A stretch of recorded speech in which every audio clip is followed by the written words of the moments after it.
Dalam satu hadis qudsi riwayat Imam Bukhari disebutkan as-saumu li wa ana ajzi. As-saumu li wa ana ajzi. Puasa itu khusus untuk aku dan aku sendiri yang akan memberikan pahala dan ganjarannya. Puasa ini khusus untuk Allah. Why? Sebab sebelum ini, selain daripada ibadah puasa, setiap ganjaran-ganjaran, setiap pahala-pahala, setiap kelebihan-kelebihan yang Allah berikan bukan untuk Allah, tapi untuk siapa? Kita semayang, nanti Allah bagi pahala semayang untuk Allah ke untuk kita? Untuk kita. Kita berzakat, nanti Allah bagi pahala atas zakat bukan untuk Allah, untuk kita besok. Semua ibadat lain kembali pada kita, tetapi satu-satunya khusus untuk Allah, dan Allah sendiri akan bagi ganjaran dan pahala dia, ialah puasa. Sebab tu bila orang tanya, ustaz boleh puasa tak kalau saya tak solat 5 waktu? Puasa pilah.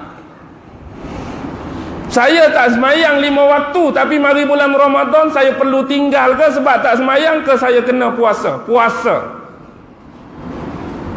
ke kena tinggal? Jadi termaktub di dalam kitab fiqh sekian-sekian jilid sekian-sekian, barang siapa yang tidak pernah bersolat 5 waktu, jadi tak payahlah bagi dirinya untuk berpuasa 30 hari tak muktamad. Seronoklah dia. Dah hak ni pun tinggal, hak ni pun kena tinggal juga.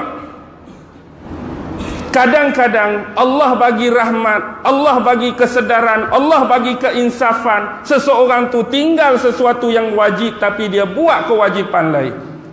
Kadang-kadang contoh dia puasa bulan Ramadan, Allah gerak hati dia nak mai masjid, Allah gerak hati dia nak bertarawih, Allah gerak hati dia nak berjemaah. Waktu itulah kadang-kadang datangnya keinsafan, datangnya kesedaran hati dia bahawa selama ni dia banyak buat dosa pada Allah, dia banyak menderhakai Allah, dia banyak melawan hukum-hukum ketetapan dan perundangan daripada Allah.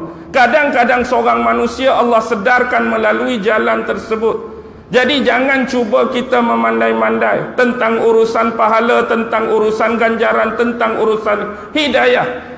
Kerja kita ialah menunjuk jalan kebaikan. Kerja kita ialah untuk merapat dan mendekatkan orang kepada jalan Allah. Bak taufik, bak hidayah, bak nak menerima keinsafan, nak menerima penyesalan, semata-mata adalah hak mutlak Allah Subhanahu wa ta'ala. Baik, bila kita sebut tentang puasa bulan Ramadan, kita ada rukun Islam yang 5. Dan puasa termasuk salah satu daripada rukun Islam yang 5. Yang pertama mengucap 2 kalimah syahadah. Yang kedua solat 5 waktu. Yang ketiga menunaikan zakat. Yang keempat berpuasa di bulan Ramadan. Yang kelima menunaikan haji bagi ataupun barang siapa yang berkemampuan. Baik, cuba kita perhati betul-betul.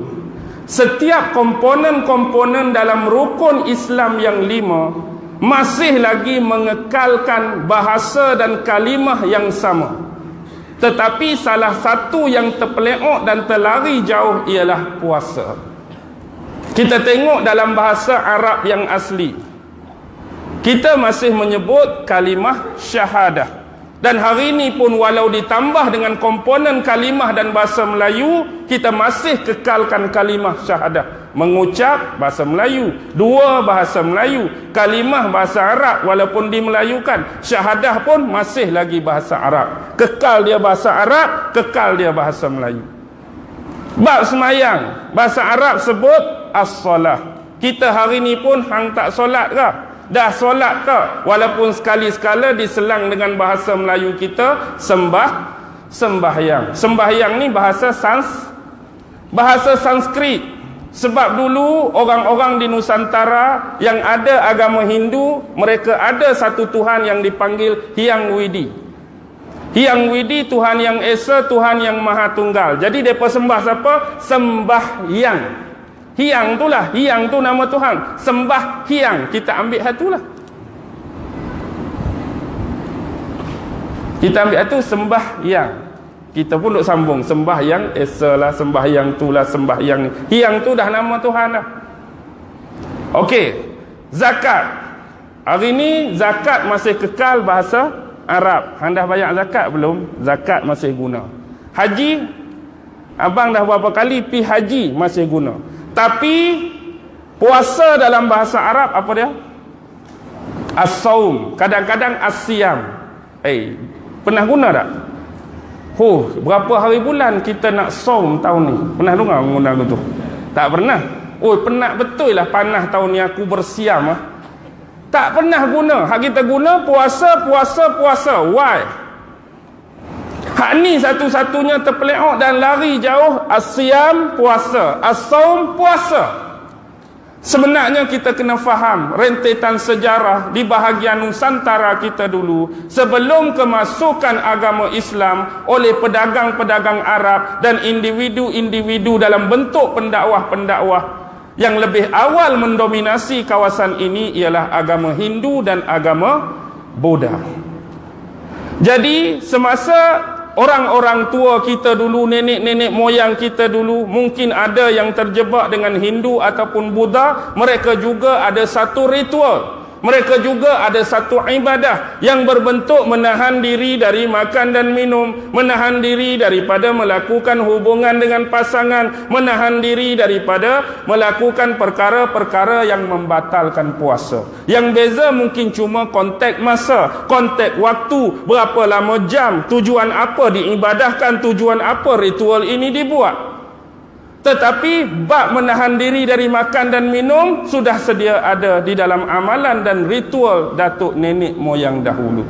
Bila mari Islam dengan satu amalan, dengan satu ibadah yang wajib dinamakan puasa, dinamakan as-siyam, dinamakan as-saum. Pada zaman era Hindu dan Buddha dulu, ibadah macam ni, hak tahan diri macam ni dinamakan upawasa, bahasa Sanskrit.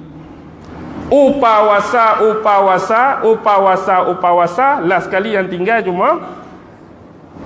tinggal cuma puasa saja. Jadi bila sebut puasa, semua orang tahu menahan diri dari makan dan minum.